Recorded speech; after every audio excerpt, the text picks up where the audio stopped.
Assalamualaikum warahmatullahi wabarakatuh. Selamat pagi saudara, semoga Anda dalam keadaan sehat dimanapun Anda berada. Senang sekali Sapa Aceh dapat kembali hadir di hadapan Anda bersama saya Rizka Devi. Kali ini kita akan bahas terkait dengan 7 bulan pasca banjir Aceh.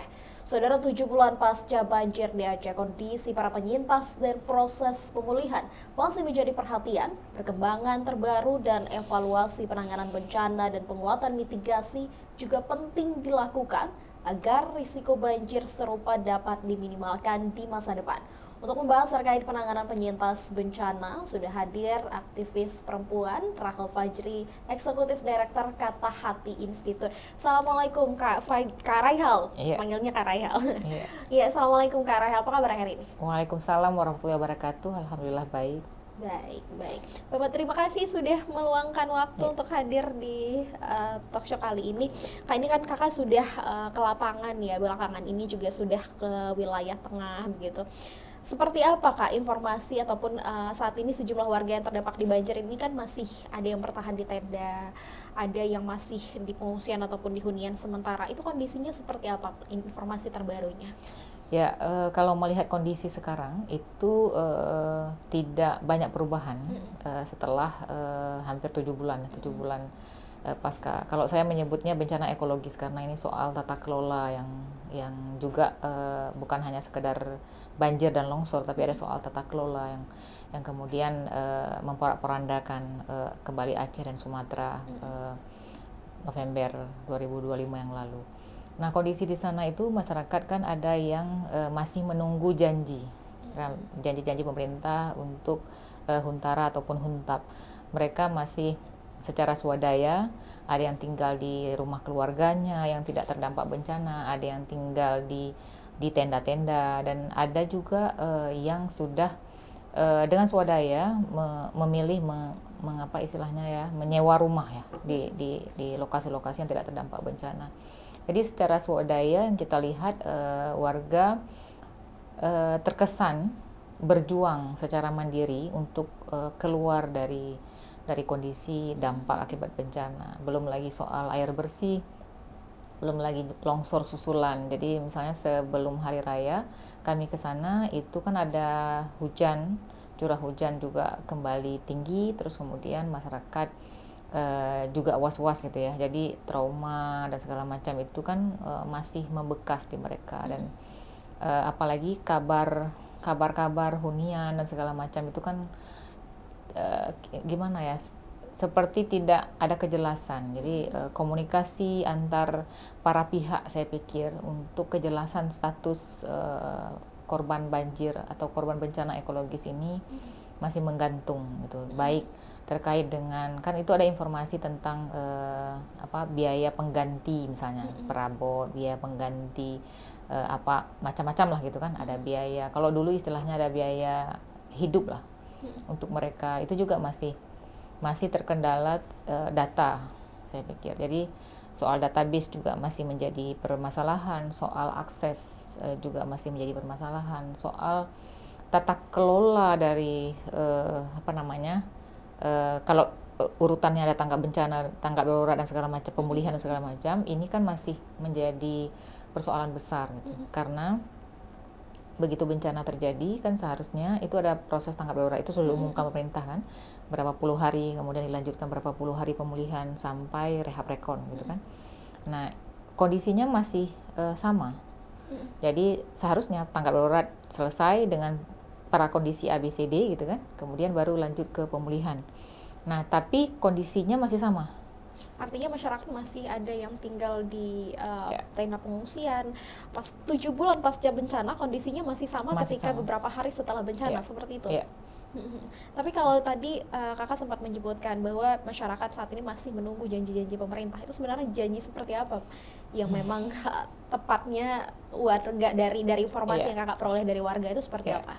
Pertama, janji akan adanya huntara, hunian sementara. Kemudian ada janji pasca ada mereka tinggal di huntara, itu akan ada tersedia huntap atau hunian tetap gitu, baik di lokasi tertentu yang sudah dijanjikan, karena ada beberapa wilayah yang tidak boleh ditinggali lagi karena disebut sebagai wilayah yang red zone lah gitu kan. Nah itu, tapi kemudian karena janji-janji ini tidak kunjung dipenuhi, jadi warga ada yang kembali ke wilayah asalnya.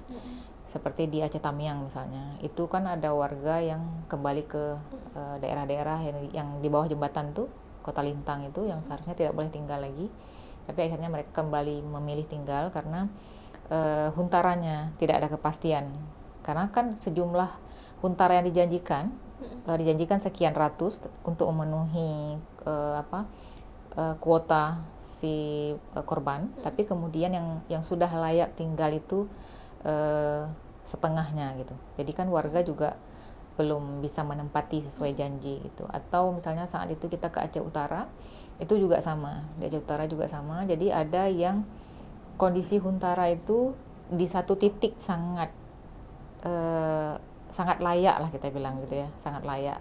Walaupun kondisi ruangannya tidak sangat layak menurut kami. Kenapa? Karena ruangan huntara itu plong begitu.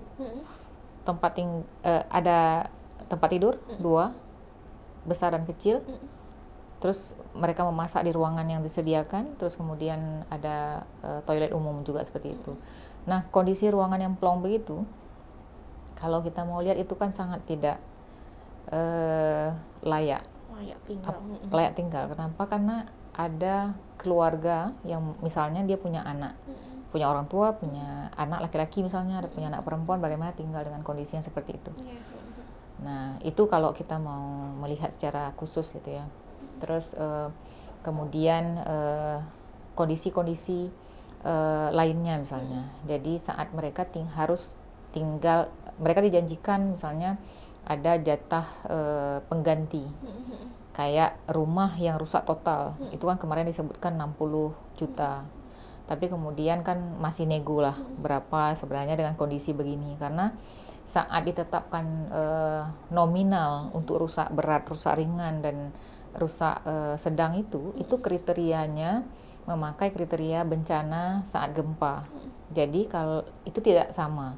Kenapa tidak sama? Karena begitu disebutkan rumah rusak ringan akan digantikan sejumlah 15 juta, tapi rumahnya masih berdiri, kondisi lapangan rumahnya masih berdiri kokoh, tapi di dalamnya penuh dengan lumpur yang sudah mengeras, itu tidak mungkin dikategorikan dalam rusak ringan.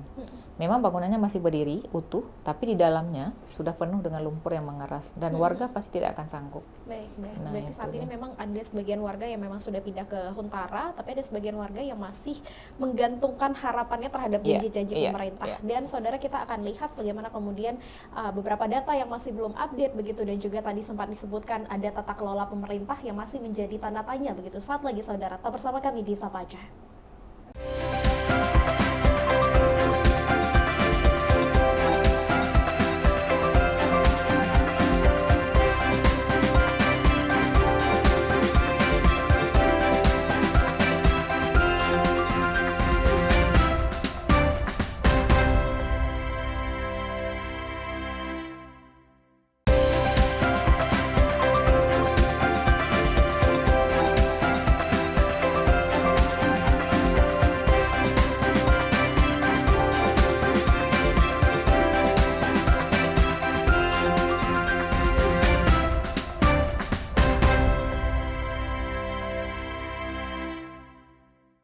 Ya saudara, terima kasih Anda masih bersama kami di Sapa Aceh. Kita masih membahas terkait dengan 7 bulan pasca banjir Aceh bersama dengan Eksekutif Direktur Kata Hati Institute. Tadi sempat kita bicara bagaimana kemudian kondisi terkini di mana masyarakat saat ini masih sangat menggantungkan janji-janji pemerintah, masih penuh harapan begitu. Sementara tadi Kakak juga sempat singgung bagaimana kondisi huntara yang bisa dibilang tidak layak huni.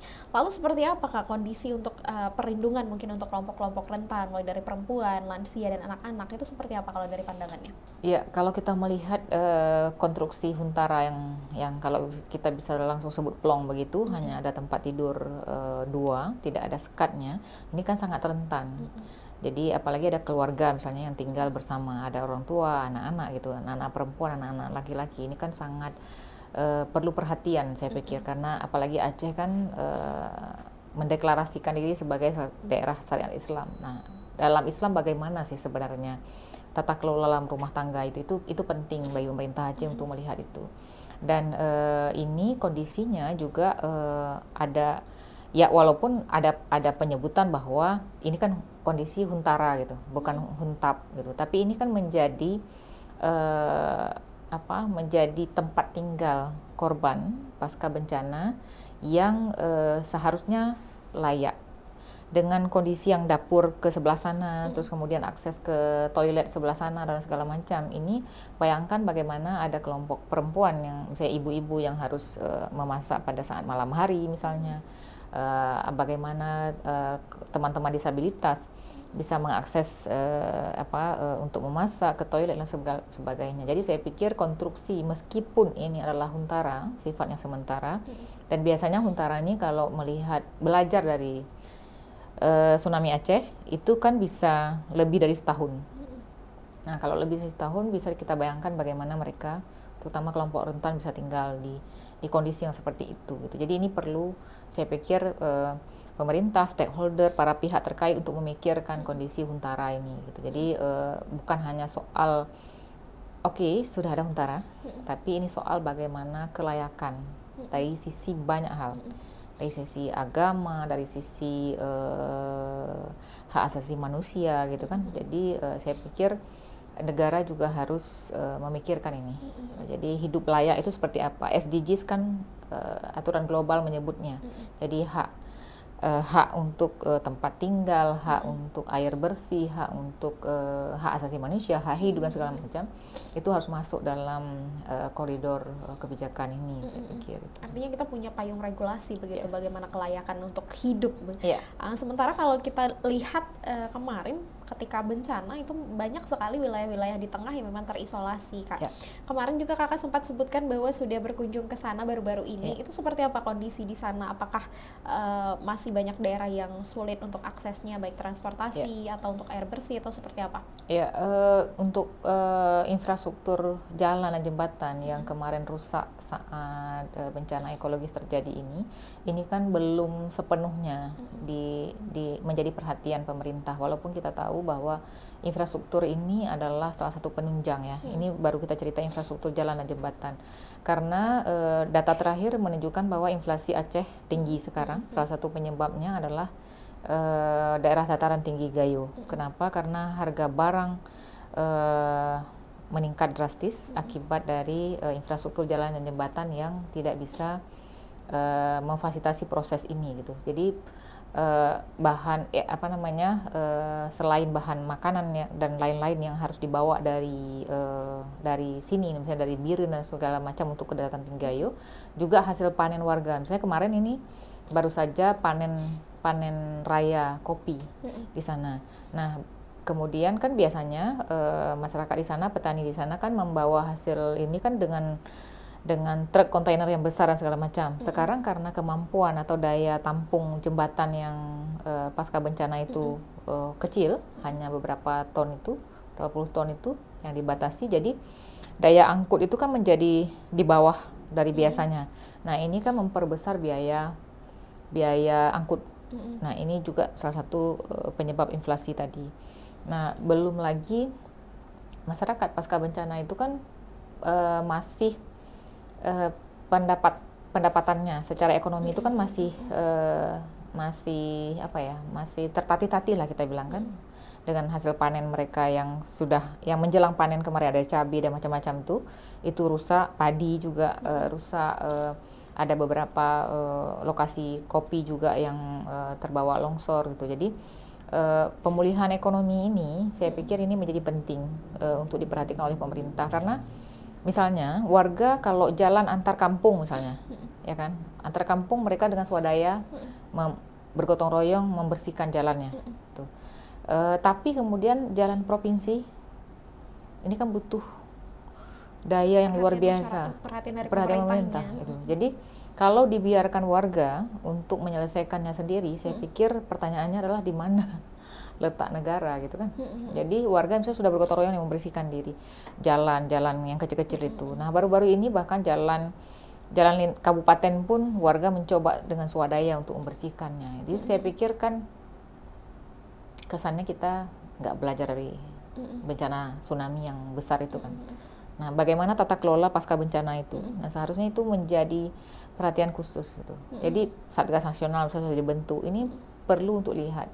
Misalnya saat kami datang ke sana, warga menyebut akan ada potensi konflik lahan bersama warga misalnya. Kenapa? Tapi begitu timnya turun, tim Satgas dari nasional itu turun, mereka tidak bersinergi secara khusus, misalnya pertanian segala macam, untuk melihat potensi-potensi konflik ini.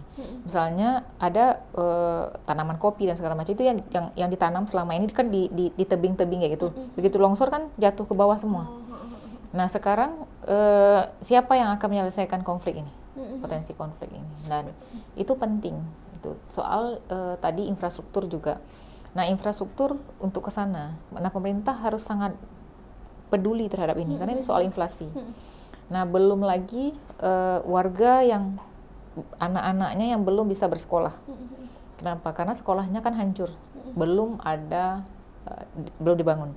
Nah relawan ini, terima kasih sekali untuk relawan di sana. Jadi relawan di sana kan membangun tenda-tenda darurat, membangun sekolah-sekolah darurat. Saya pikir ini kan seharusnya menjadi tanggung jawab pemerintah juga untuk melihat ini lagi anak-anak sekolah usia SD, SMP dan sederajat ini kan lagi ujian nih sekarang.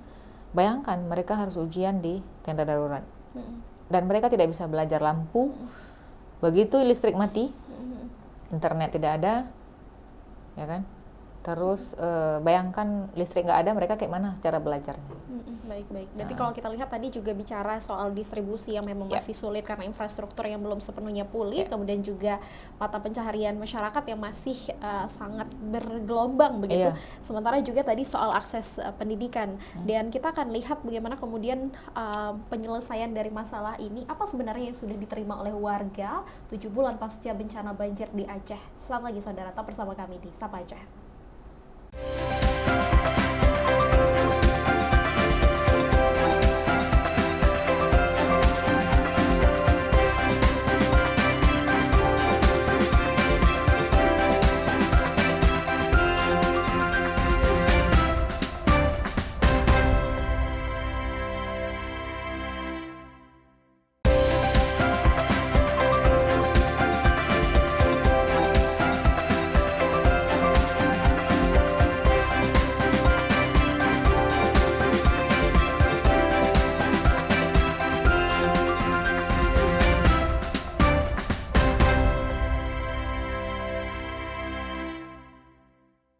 Ya saudara, terima kasih Anda masih bersama kami di Sapa Aceh. Kita masih membahas terkait dengan 7 bulan pasca banjir Aceh bersama dengan Eksekutif Direktur Kata Hati Institute.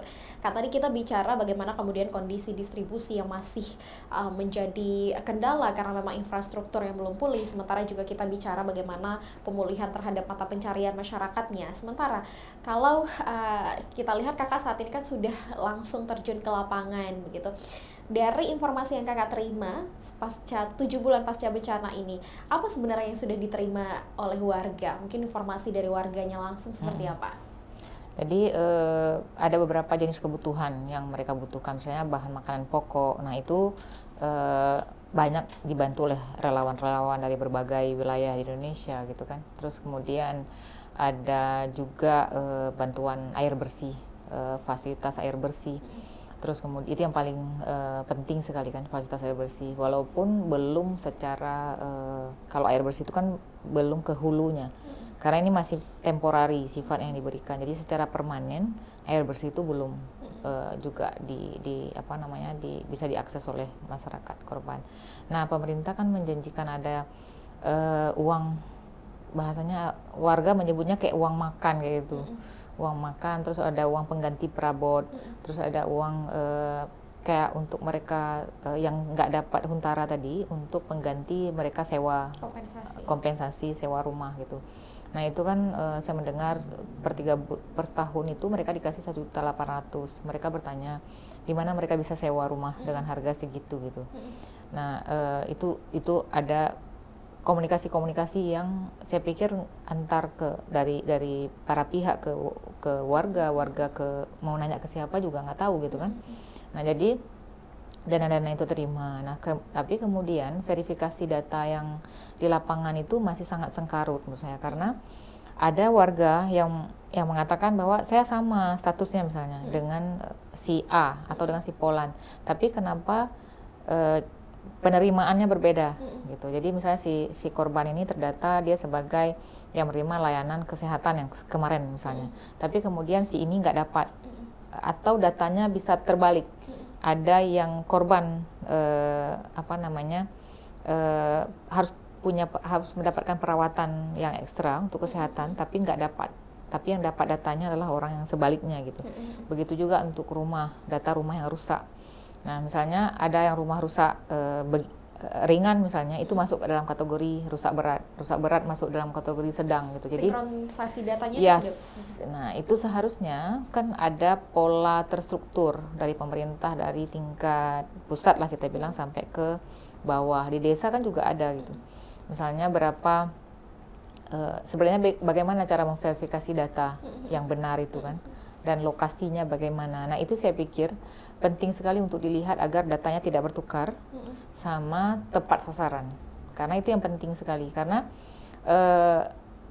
memberikan saya menyebutnya memberikan hak ya, hak sebenarnya, hak pemulihan ini kan hak, bukan bantuan ya. Jadi begitu hak-hak mereka itu dikembalikan, dipulihkan, itu harus tepat sasaran. Jadi datanya harus diverifikasi dengan jelas. Ini persis kalau kita mau sedikit agak di luar konteks ini ya.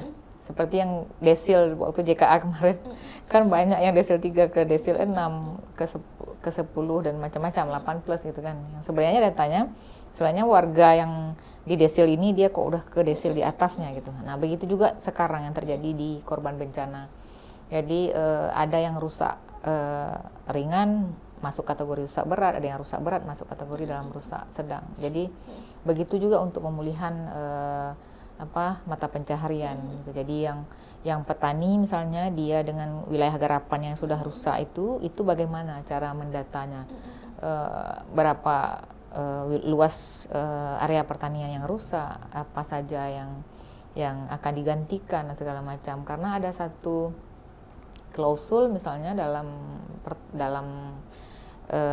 pertanahan itu yang menyebutkan kalau hilang objek maka itu akan hilang hak kan. Nah, berarti disitulah negara ada. Ketika haknya hilang karena objeknya hilang tadi, apakah dia enclave atau kemudian dia kalau banjir longsor kemarin kan dia jadi sungai, ada rumah-rumah jadi sungai kan. Nah, itu bagaimana menggantikannya. Jadi itu kan harus digantikan. Nah, jadi digantikan harus memenuhi standar si korban ini. Misalnya jangan dia tinggal di Benar Meriah, tiba-tiba karena kondisi tanahnya misalnya nggak ada, lahannya nggak tersedia, dia dipindahkan ke Aceh Tengah misalnya, atau lebih jauh di kecamatan yang lain yang menyulitkan aksesnya untuk pemulihan ekonominya gitu. Jadi itu saya pikir harus menjadi catatan penting kan. Baik. Berarti memang ada data-data yang saat ini masih belum sinkron gitu. Masyarakat sebenarnya punya andil tidak untuk bisa memberikan sanggahan ataupun perubahan begitu terhadap data yang tadi seperti kakak katakan, warga yang A dengan yang B punya status yang berbeda tapi menerima dengan yang sama, mungkin penerimaan dari bantuan masyarakatnya dari pemerintahnya sama atau seperti apa? Saya tidak melihat ada posko pengaduan seperti itu. Jadi kemarin misalnya saat warga sudah membersihkan jalan sendiri, mereka kan pengen ada kontribusi pemerintah di dalamnya. Mereka nggak tahu harus menghubungi siapa untuk itu. Bahkan di level pemerintahan desa, unit pemerintahan yang paling kecil kan di desa, kemudian kecamatan. Nah, ini di bawah ini sangat kewalahan untuk mengkomunikasikan ini kemana gitu. Jadi kalau saya nggak ingin membanding-bandingkan, tapi kondisinya kalau saat tsunami kita punya posko itu kan, posko pengaduan itu. Tapi sekarang ini kayaknya nggak punya gitu. Misalnya kita punya satu misalnya di kabupaten, tapi itu kan agak kabupaten di provinsi itu akses masyarakat ke sana itu kan agak rumit gitu. Misalnya saat bantuan saja misalnya di awal-awal itu juga begitu. Jadi kami kemarin dapat surat bahkan dari warga yang kemudian meminta bupati untuk menyurati ke provinsi agar informasi tentang jalan yang rusak tadi itu bisa disampaikan. Nah, berarti secara swadaya warga sudah sudah mandiri mengupayakan dirinya untuk membuka ruas jalan agar mereka bisa lewat, kan akses ekonomi lewat situ, akses kehidupan, pendidikan, kesehatan lewat jalan itu. Kemudian mereka harus lagi audiensi dengan pemerintah kabupaten untuk memastikan, Pak, tolong kabari ke provinsi. Berarti dalam artian publik atau masyarakat tidak bisa mengakses transparansi dari data-data tersebut dan juga dana bencananya seperti apa? Iya, dan aksesnya kemana? Ada nggak kanal khusus yang disediakan untuk itu? Saya melihat di lapangan, itu kanal itu tidak tersedia. Jadi misalnya ada teman-teman relawan yang membantu, misalnya memfasilitasi, menyurati atau apa, membawa suaranya kan. Membawa suaranya ke eksekutif, misalnya di provinsi. Nah, kalau tidak dibawa suara ini, berarti akan terus seperti itu. Nah, jadi kita mencoba membawa suara-suara ini agar sampai ke provinsi untuk dilihat. Karena sejumlah infrastruktur itu kewenangannya kan harus dilihat, bukan hanya kewenangan kabupaten. Ada sejumlah ruas jalan, jembatan, itu kewenangannya di provinsi. Itu jadi ada kewenangan yang harus dilihat ya, kewenangannya. Jadi bagaimana meneruskan informasi ini dari desa unit terkecil tadi itu ke provinsi, karena jalan yang harus dibangun atau diperbaiki itu adalah kewenangannya provinsi. Baik.